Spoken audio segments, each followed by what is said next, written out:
আমার স্নেহের ছাত্র ও ছাত্রীরা, এখন আমি তোমাদের নবম শ্রেণীর পাঠ্য বই সাহিত্য সঞ্চয়ন গ্রন্থের চিঠি প্রবন্ধটি পাঠ ও বিশ্লেষণ করে শোনাবো। চ্যানেলে নতুন হয়ে থাকলে অবশ্যই তোমরা চ্যানেলটিকে সাবস্ক্রাইব করে নিও। ভিডিওটা প্রথম থেকে শেষ পর্যন্ত অবশ্যই মনোযোগ সহকারে দেখো। গুরুত্বপূর্ণ অংশগুলো তোমাদের আমি দাগ দিয়ে দেবো, যেগুলো তোমাদের পরীক্ষায় কাজে আসবে। দেখো, স্বামী বিবেকানন্দ চিঠি প্রবন্ধটা লিখেছেন কোথায় বসে? দেখো, আলমোড়ায় বসে লিখেছেন। 29শে জুলাই 1897। অবশ্যই এটা আন্ডারলাইন করে দাগ দিয়ে রাখো, কারণ এখান থেকে প্রশ্ন আসে কোথা থেকে বসে তিনি চিঠিটা লিখেছেন। চিঠি তিনি কাকে লিখেছেন? কল্যাণীয় মিস নোবেল। মিস নোবেল সম্পর্কে প্রাসঙ্গিক তথ্য আমি তোমাদের জানিয়ে রাখি, তোমাদের পাঠ্য বইতেই দেওয়া আছে পিছন পাতায়। দেখো, সেখানে নজর করো।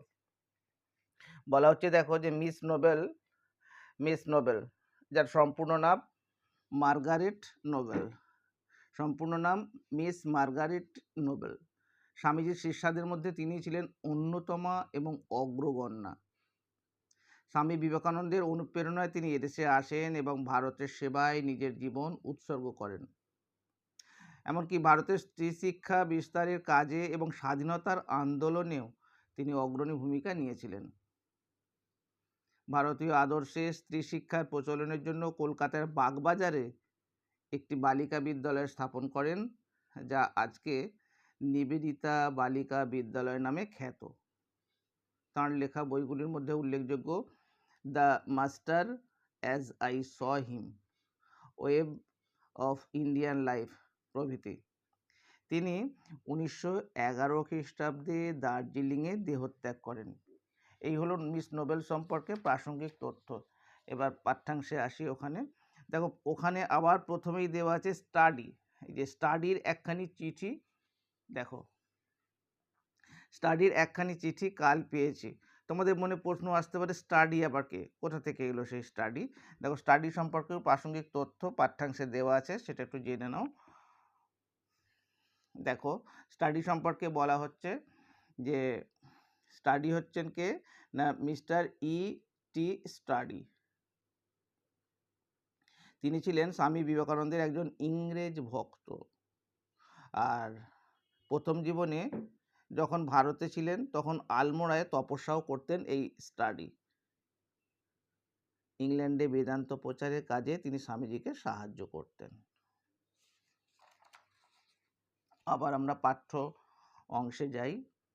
দেখো, সেখানে যে স্টাডির চিঠি আমি পেয়েছি, কালকেই পেয়েছি, আর তাতেই জেনেছি, অর্থাৎ স্টাডি চিঠিতে যেটা জানিয়েছেন তা থেকে স্বামীজি জেনেছেন নিবেদিতা সম্পর্কে বা নোবেল সম্পর্কে প্রাসঙ্গিক তথ্য জেনেছেন। কি জেনেছেন না, তুমি মানে নোবেলকে তিনি তুমি সম্বোধন করে বলছেন। তুমি ভারতে আসতে এবং সব কিছু চাক্ষুষ দেখতে দৃঢ় সংকল্প। অর্থাৎ স্টাডির চিঠি থেকে স্বামীজি জানতে পেরেছেন নোবেল ভারতে আসতে আগ্রহী এবং ভারতের সব কিছু দেখতেও তিনি দৃঢ় সংকল্পবদ্ধ। আর সেই স্টাডির চিঠির উত্তর আমি কাল দিয়েছি, অর্থাৎ স্বামীজি স্টাডিকে চিঠি লিখে দিয়েছেন। কিন্তু মিস মুলারের কাছ থেকে, মুলার সম্পর্কে তথ্য জানাবো, মিস মুলারের কাছ থেকে তোমার কর্মপ্রণালী, তোমার মানে মিস নোবেলের, তোমার কর্মপ্রণালী সম্বন্ধে যা জানতে পারলাম তাতে এই পত্রখানি, অর্থাৎ এই চিঠিটি আবশ্যক হয়ে পড়েছে তোমাকে লেখার। আর মনে হচ্ছে তোমাকেই সরাসরি লেখা ভালো, সেই জন্যই তোমাকেই সরাসরি আমি লিখছি। আচ্ছা, তার মধ্যে তোমাদের জানিয়ে দিই মিস মুলার সম্পর্কে প্রাসঙ্গিক তথ্য।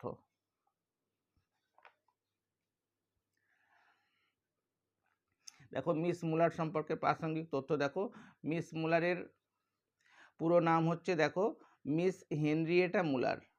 মিস হেনরিয়েটা মুলার 1896 খ্রিস্টাব্দে স্বামীজি কিছুদিন তার অতিথি ছিলেন।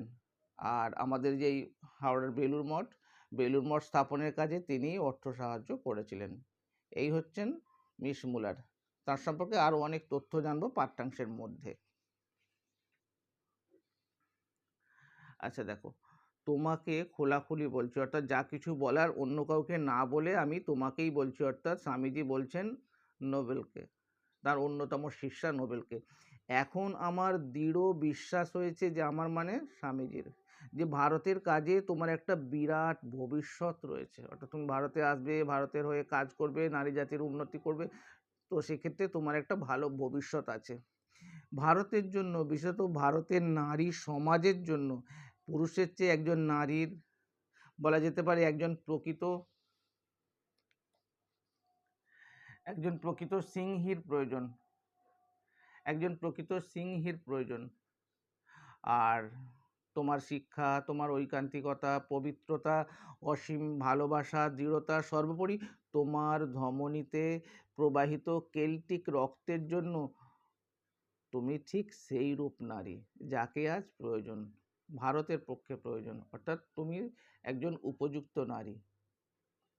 কিন্তু স্বামীজি নোবেলের আশা সম্পর্কে এত তথ্য যখন জানাচ্ছেন, তিনি এদেশে এসে কাজ করা সম্পর্কে কত কিছু যে বাধা বিঘ্নের সম্মুখীন হতে পারেন, তো সেগুলো তিনি তথ্যগুলো জানিয়ে দিচ্ছেন আগে থাকতেই।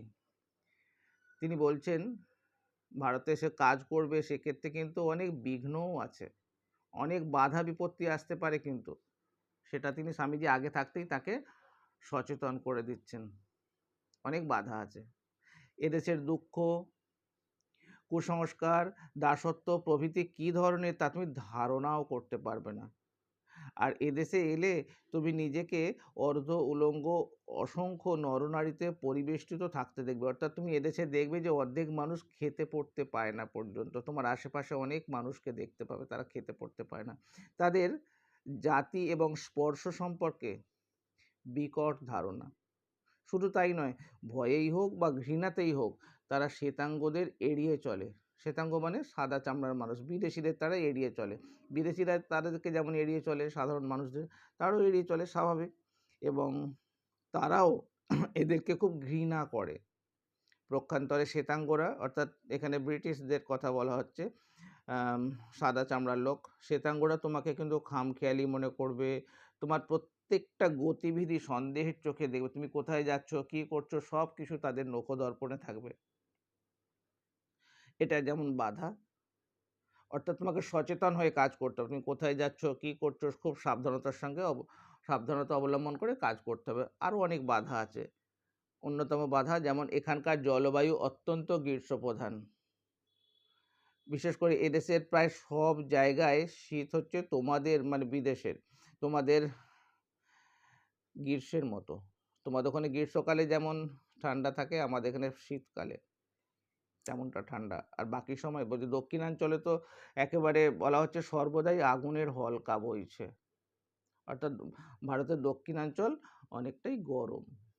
এমনকি শহরের বাইরে কোথাও ইউরোপীয় সুখ স্বাচ্ছন্দ্য পাওয়ার কোনো উপায়ই নেই।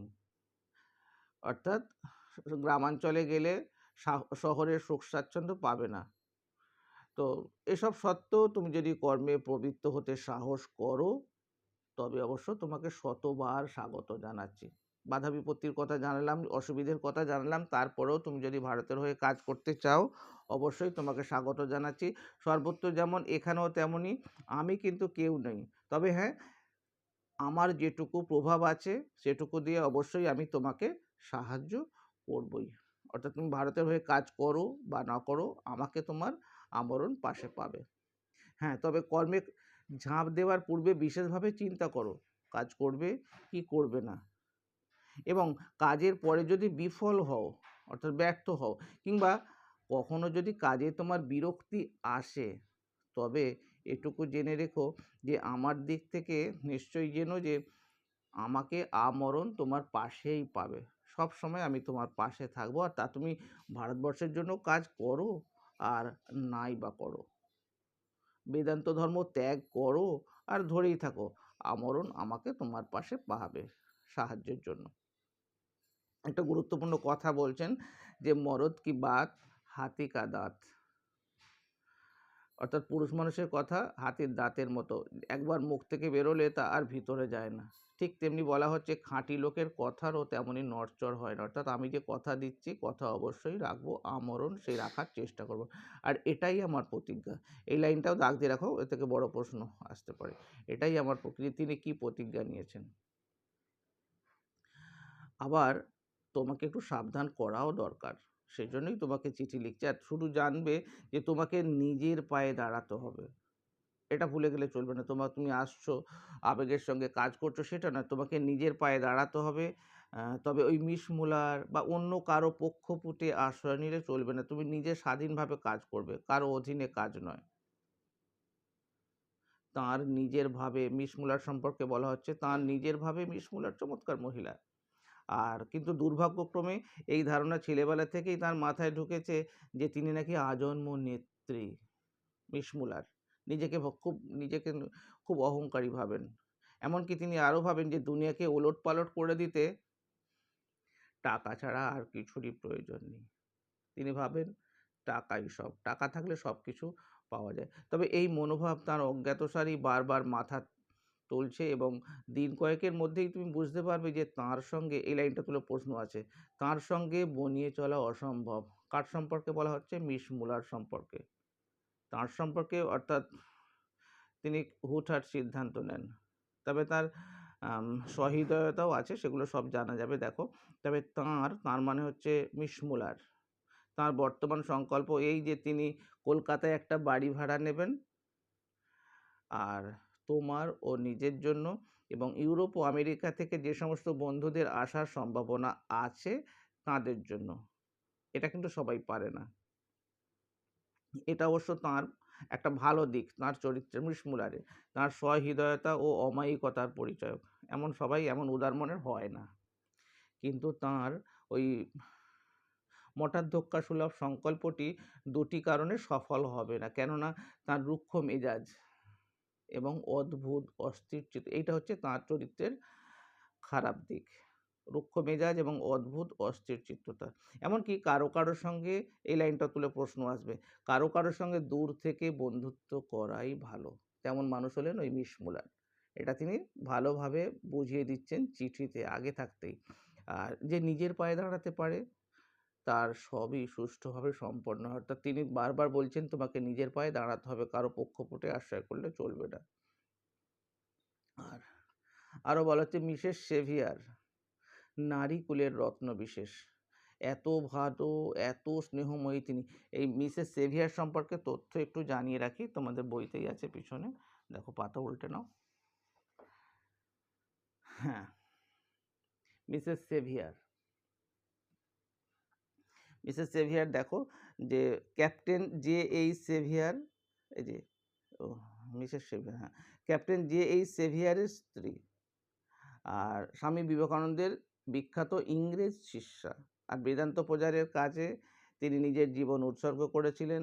স্বামীজির ইচ্ছে ও অনুপ্রেরণায় মায়াবতী অদ্বৈত আশ্রম প্রতিষ্ঠা করেন। তবে তিনি বহু বছর মায়াবতী ও শ্যামলাতালে বাস করেন। রামকৃষ্ণ সংঘে মাদার নামে পরিচিত ছিলেন। আর 1931 খ্রিস্টাব্দে ইংল্যান্ডে মিসেস সেভিয়ারের মৃত্যু হয়। মিসেস সেভিয়ার ছিলেন, বলা হচ্ছে দেখো যে নারী কুলের রত্ন বিশেষ। অর্থাৎ এত ভালো তিনি, এই যে এত ভালো এবং এত স্নেহময়ী তিনি, বলে বোঝানো যাবে না। আর এই সেভিয়ার দম্পতি একমাত্র ইংরেজ, সেভিয়ার দম্পতি সম্পর্কে তথ্য জানাবো, দাঁড়াও এই বাক্যটা শেষ করি। সেভিয়ার দম্পতি একমাত্র ইংরেজ যারা এদেশীয়দের ঘৃণা করেন না, এমনকি স্টাডিকেও বাদ দেওয়া যায় না। তিনিও খুব ভালো মানুষ। আচ্ছা, সেভিয়ার দম্পতি সম্পর্কে তথ্যটা একটু জেনে নাও, পিছন পাতায় আছে। বলা হচ্ছে দেখো সেভিয়ার দম্পতি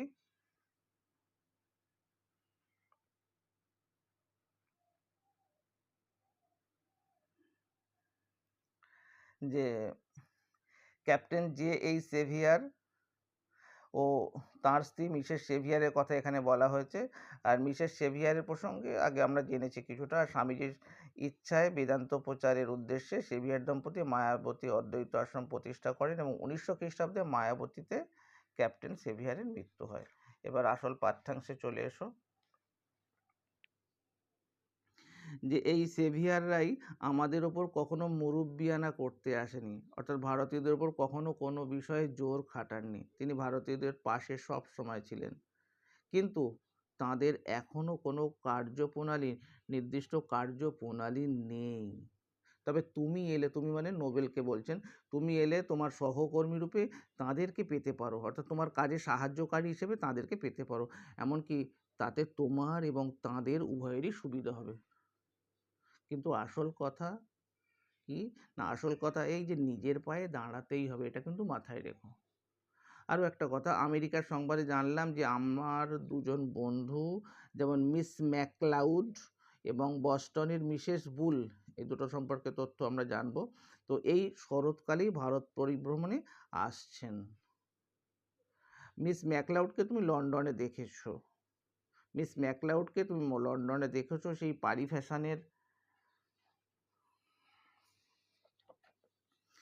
ফ্যাশনের পোশাক পরিহিতা মহিলাটি। আচ্ছা, মিস ম্যাকলাউড দেখো, ম্যাকলাউড সম্পর্কে তথ্য জেনে নাও। দেখো, মিস ম্যাকলাউড হচ্ছে, তার সম্পূর্ণ নাম জোসেফাইন ম্যাকলাউড।